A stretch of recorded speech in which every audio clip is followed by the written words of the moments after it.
Hello everybody, my name is Rachel and welcome to my weekly wrap-up of November 22nd, 2015. By now, you know the drill. I'm gonna tell you what I read this past week.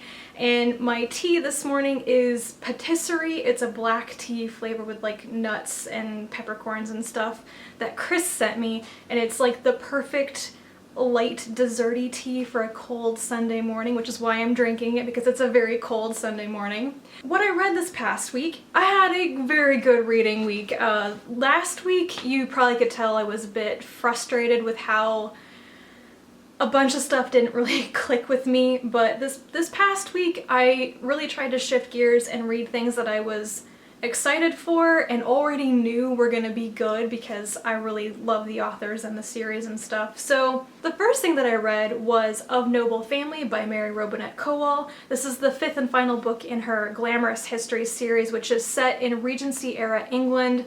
It's very Jane Austen inspired, especially the first book in the series, but it has that kind of feel and that setting.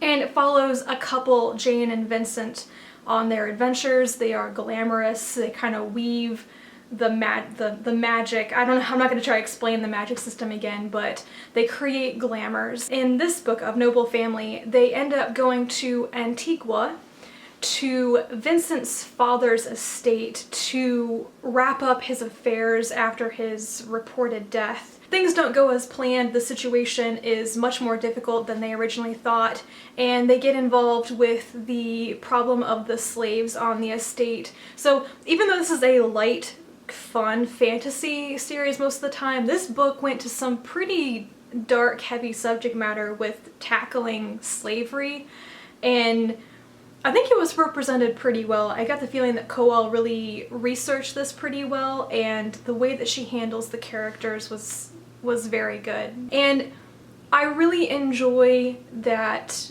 Kowal shows you the ups and the downs in this relationship. If you read Jane Austen's romances, for example, the story ends when the lovebirds marry, and you don't see them after that. You don't see their married life after that. And Kowal shows you the utter devotion that these characters have for each other, but also the difficult times, especially about trust and opening up to each other in your marriage, and I really appreciate that. I also reread Dragonflight by McCaffrey. This is the first book in publication order in the Dragon Riders of Pern series, and the first book in the ninth pass portion of history. Really enjoyed it. I'm not going to talk about it very much. I'm rereading the entire original trilogy, so I'm in the middle of Dragon Quest right now, and then I'll reread The White Dragon. And I'm going to do a video just on those three books as a chunk, as the original trilogy. I think that I can condense some of the strengths and weaknesses of all three books into one. They've got some really similar problems going on with them.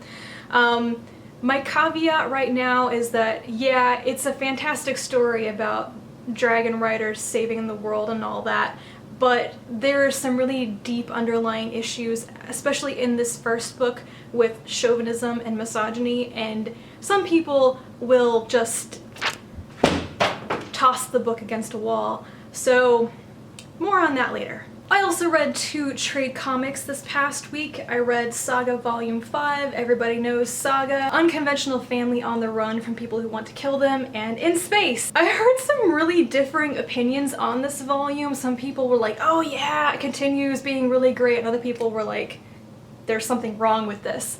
I really liked it. I thought it was very strong. I felt like there was definite progress made on storylines, and of course more frustrations introduced. I really enjoyed it. The artwork is also, oh, I can't show you that, that's nudity. The artwork is also really amazing.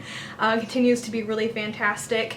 I love Lion Cat. I love Gus. That's Gus. Gus is so adorable. So it's still Saga, it's still full of graphic violence, sex, nudity, full frontal nudity. Yeah, do not give this to children, but it's really good. I also got my hands on the second volume of The Wicked and the Divine. This is Fandemonium. It is by Kieron, Gillen, and McKelvie, and of course lots of other people work on it as well.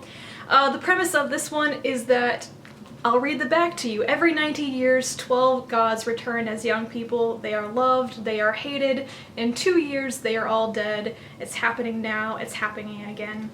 The first 2 volumes introduce the 12 gods, and Laura, our main character, is a teenage girl who kind of meets each one and befriends them, and she's caught up in what's going on with them.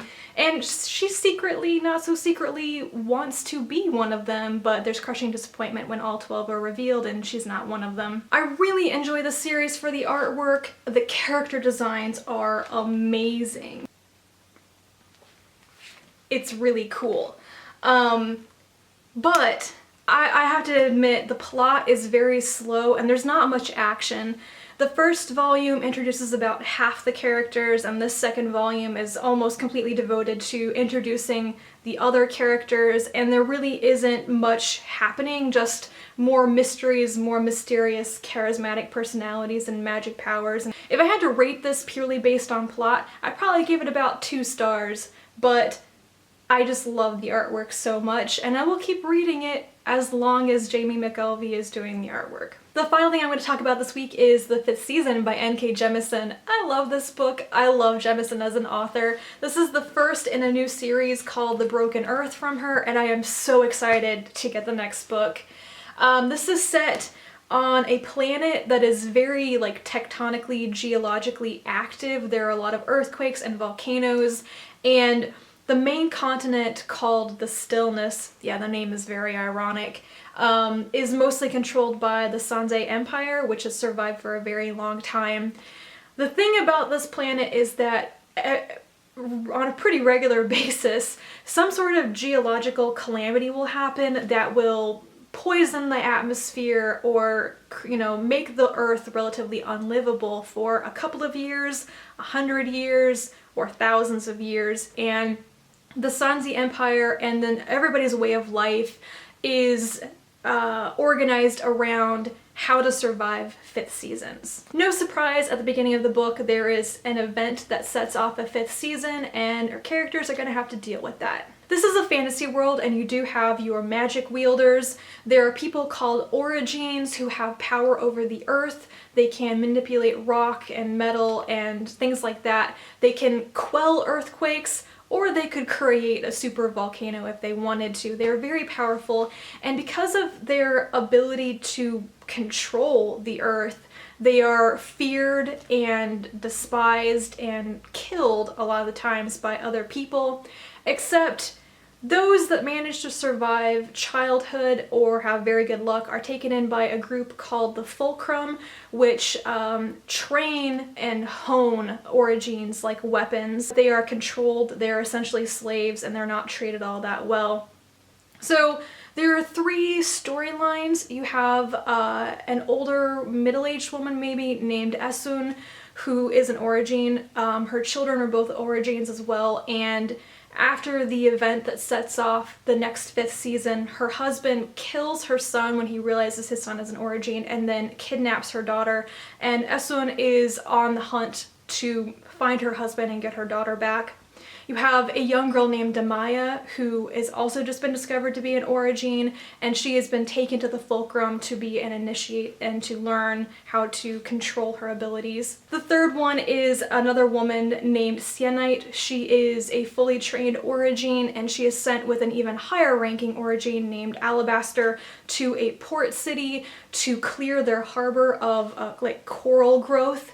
And when they're there, they discover something surprising that they're not supposed to know about. There's some pretty tough stuff that happens in this. None of these 3 women have nice lives. They're very hard lives. They're abused, they're taken advantage of, and it's one bad thing after another. It's not a world you want to live in at all, but it is fascinating to read about. That is everything that I read this past week. I had a really good reading week. I enjoyed everything so much. I gave 4 and 5 stars to everything I read this past week because it was really good stuff. So if you've read any of it and you want to be all squeeing with me down in the comments, do that. I'm currently rereading Dragon Quest by Anne McCaffrey, and I am buddy reading Nova by Samuel R. Delany with Joe from Final Blow Joe. I think I'm going to really enjoy this book. This is my 4th book by Delany, and I think he has a bit of an acquired taste, and I seem to be acquiring that taste.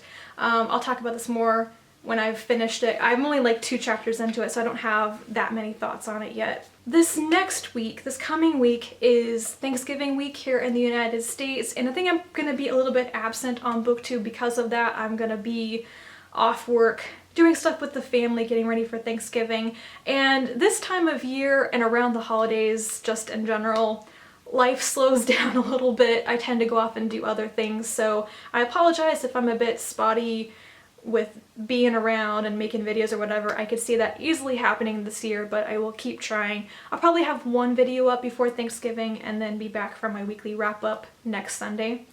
So hopefully you guys had a great week and a great weekend. If you're in the US, best wishes for a happy and safe Thanksgiving, and until next time, bye.